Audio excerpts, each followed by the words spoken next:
You ate less, you walked more, you cut carbs, you tried intermittent fasting, and your body doesn't respond the way it used to.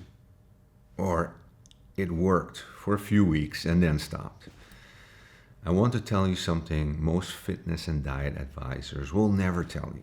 The rules change. Your metabolism after 40 is operating on a completely different set of biological instructions. And every strategy that worked in your 30s was designed for a different hormonal environment. Today, we're going to understand the new rules. And then we're going to build a protocol around them. Let's get going.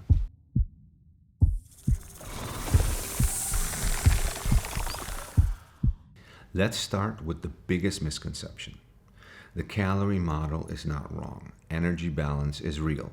But after 40, it becomes increasingly insufficient, both as an explanation and as a strategy. Because calories in, calories out assume two things: a stable metabolic rate and consistent hormonal signaling. After 40, especially in perimenopause, you have neither.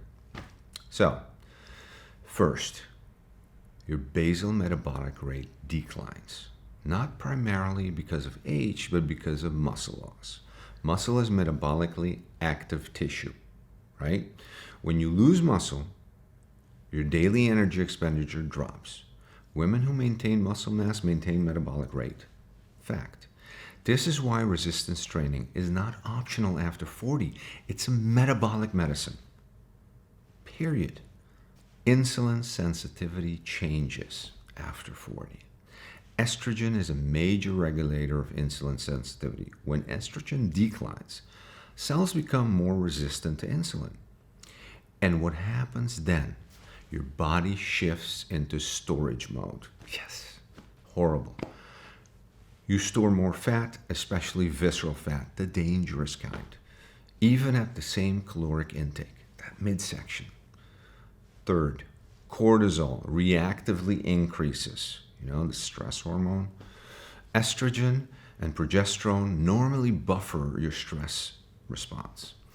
When they decline, cortisol becomes more dominant. High cortisol means what? More glucose release, more fat storage, more muscle breakdown. So chronic stress in midlife is not just physiology, it's metabolic. This is why simply eating less stops working, because your body is no longer operating on a simple energy equation. It is operating on hormonal signaling. Now let's go to a deeper layer, okay? Every cell in your body has mitochondria. These are the structures that convert food and oxygen into usable energy, ATP. At 25, you had a high number of efficient mitochondria. By 50, mitochondrial function has declined significantly in most people. So what gives? This explains something women say all the time. I used to be able to eat anything. That was not just discipline. That was metabolic flexibility and mitochondrial efficiency. When mitochondrial function like good, excess energy is burned. When they don't, that capacity disappears. It also explains a very specific type of fatigue, the kind that sleep doesn't fix. This is not just tiredness. This is a cellular energy problem.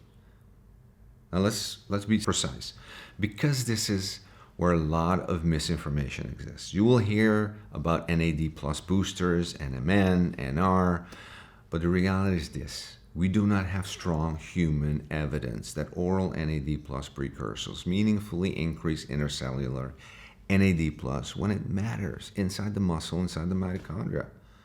Blood markers may go up, yes.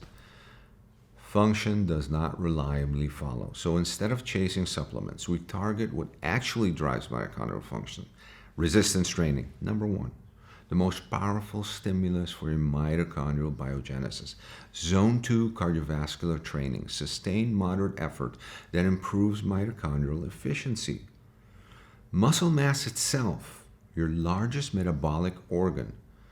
Adequate protein intake to support turnover and repair. Inflammation control, because inflammation damages mitochondrial membranes. And lastly, sleep, where mitochondrial repair actually happens. And yes, in specific clinical context, targeted peptides that activate mitochondrial signaling pathways. We'll talk about this in the next episode. So, in episode 5, we'll really dive into that, so don't worry. I'll come back to it. But I want you to understand this clearly. You do not supplement your way out of a mitochondrial problem. You train your way out of it.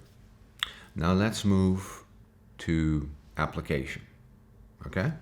This is how I approach metabolic rebuilding in women over 40. 3 steps, in order, because sequence matters, okay? Step 1, fix the signals. Before anything else, we fix the signaling environment. If you are insulin resistant, no diet will work efficiently. Your body is in storage mode. So what do?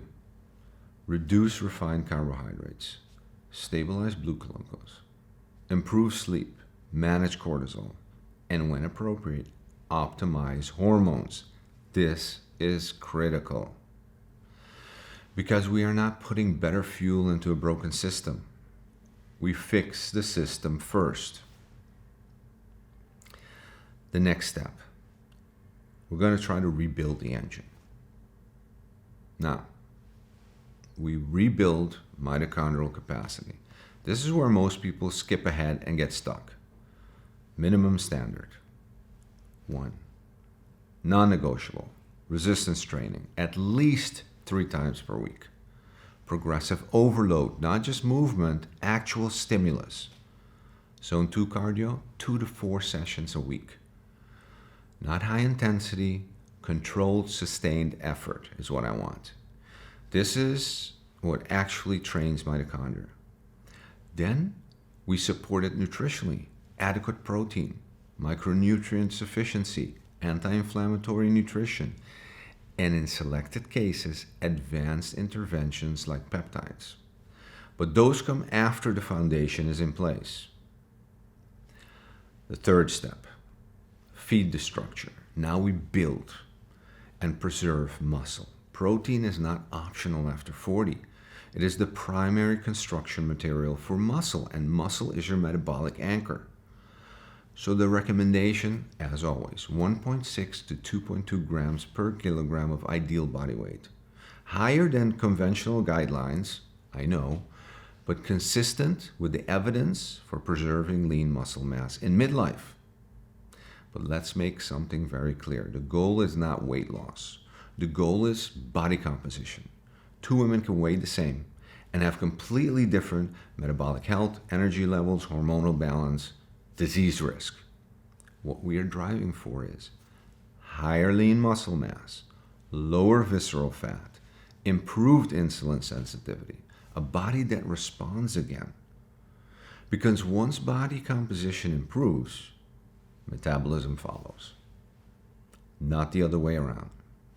Most women are trying to eat less to lose weight. What they actually need is more muscle to earn the right to eat again. Your metabolism did not break, it adapted. It adapted to a new hormonal environment. And the strategies you need now are different from what you were taught. If you understand the signals, if you rebuild the engine, and if you feed the structure, your body will respond again.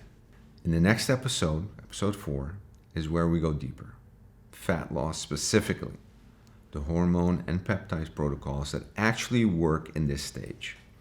What is clinical, what is marketing, and how to tell the difference. Comment below. Subscribe if you haven't subscribed yet. Ring the bell notification so this comes directly to you. Invite friends. This is important. Okay? I read every comment, so I want you to tell me what's one, what is your primary obstacle? What are your obstacles? And I'll answer. All right? Stick with us. The next episode is going to take it to a new level. Take care.